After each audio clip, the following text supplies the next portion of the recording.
Hi friends, welcome back to my channel. One more mini vlog. Capsicum fry అయితే ఇలా చేసేయండి. ఈసారి restaurant స్టైల్‌లో వచ్చేస్తుంది. మీ ఇంట్లో వాళ్ళు కూడా మిమ్మల్ని బాగా అయితే మెచ్చుకుంటారనమాట. కొంచెం ఆయిల్‌లో క్యాప్సికమ్ ముక్కల్ని చిన్న చిన్నగా కట్ చేసి ఫ్రై చేయండి. ఇంకా నేను ఇంట్లో కొంచెం పన్నీర్ ఉంటే అది కూడా అయితే కట్ చేసి ఫ్రై చేస్తాననమాట. ఇంకా ఆ మిగిలిన ఆయిల్‌లో కొంచెం ఎండు కొబ్బరి, అలాగే గుళ్ళు, టమాటా, పచ్చిమిర్చి, ఉల్లిపాయ, ఇంకా అవి కూడా కొంచెం ఫ్రై అయ్యాక దాంట్లో కొంచెం జీలకర్ర, లవంగాలు, అలాగే దాల్చిన చెక్క వేసి ఫ్రై చేసేయండి. ఇంకా అదైతే కొంచెం చల్లారాక మిక్సీ పట్టి కొంచెం ఆయిల్ వేసి ఆ మిశ్రమాన్ని అంతా అయితే దీంట్లో వేసేయండి. అది కొంచెం బాగా వేగనిచ్చాక దాంట్లో అయితే ఉప్పు, కొంచెం అల్లం వెల్లుల్లి పేస్ట్, కారం అయితే వేసేసి ఫ్రై చేసేసేయండి.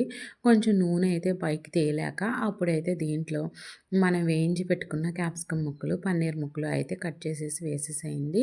అది కొంచెం బాగా మిక్స్ చేసి కొంచెం ఆయిల్ పైకి తేలాక దాంట్లో అయితే మన క్వాంటిటీకి సరిపడా వాటర్ అయితే ఒక గ్లాస్ అయితే పోసేయండి, సరిపోతుంది.